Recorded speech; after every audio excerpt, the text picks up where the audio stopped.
Hello mga mare! Another day, another mini vlog! Wow! Ayan mga mare at papasok na nga kami sa school niya. At mukhang good mood nga ito si madam kaya nga ayan at panayang smell sa ating camera. Akala ko nga mga mare ay hindi na nga kami makakapasok ngayong Tuesday. Paano ba naman mga mare 8:40 na ay ayaw niya pa nga bumangon. At kung kailan hindi ko na siya pinilit bumangon mga mare ay tsaka nga siya tumayo. Kaya nga ayan nagmamadali na kami dahil late na nga kami. At nung nasa school na nga kami mga mare ay hindi nga kami nag-iisa dahil meron ding late. Pagkahatid ko naman sa kanya sa school mga mare, ito na nga at dumaan muna ako sa palengke sandali. Bali bumili nga pala ng manok yung hipag ko mga mare at ito nga bumili rin ako sa ukay-ukay. At nung uwian na nga nila mga mare ay sinundo na nga rin namin sila. At pagbukas ko nga ng pinto mga mare, ayan nga at nagkukumpulan sila dyan. Bali may nilalaro pala silang mantis dyan mga mare dahil nga may dala yung isa niyang kaklase. Ayan na tinawag ko na nga siya at hindi niya pa nga ako makita nung una mga mare. At nung nakita niya na nga ako mga mare, sabi ko nga ay uuwi na kami. Kaya ayan at kinuha na nga niya yung bag niya. At habang inaayos niya nga yung bag niya mga mare, ay nagmamarites pa nga siya sa akin about sa mantis na nilalaro nila. At habang pauwi nga kami niyan mga mare, ay tinanong ko nga siya kung ano ba yung kinain niya sa school. At hindi nga daw siya kumain mga mare dahil nga lugaw yung pagkain nila ngayong Tuesday. It's not taste daw mga mare, naku po.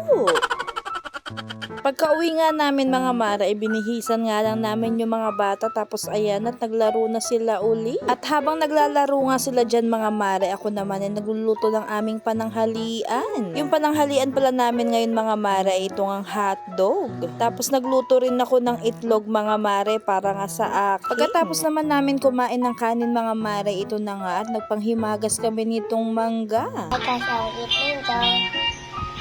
Ayan mga mare at hinayaan ko na nga muna siya kumain mag-isa dyan. At habang kumakain nga siya niyan mga mare, ako naman naglilinis ng aming CR. At pagkatapos niya nga kumain ng mangga niya mga mare, abay binidyohan ba naman ako habang naglilinis sa CR.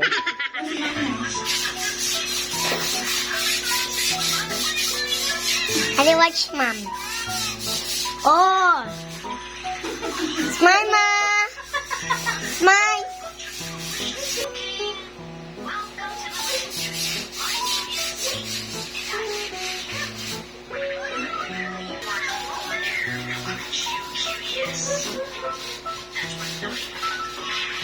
Mama, wait a minute. Smile, Mom. Oh, O diba mga mare, konti na nga lang at magkakaroon na talaga ako ng sariling videographer. Akala ko nga yan mga mare ay nagpipicture nga lang siya, yun pala ay nagvi-video na. Yun lang mga mare, sana nga ay i-like at i-share nyo na rin itong video namin. Thank you for watching, babu!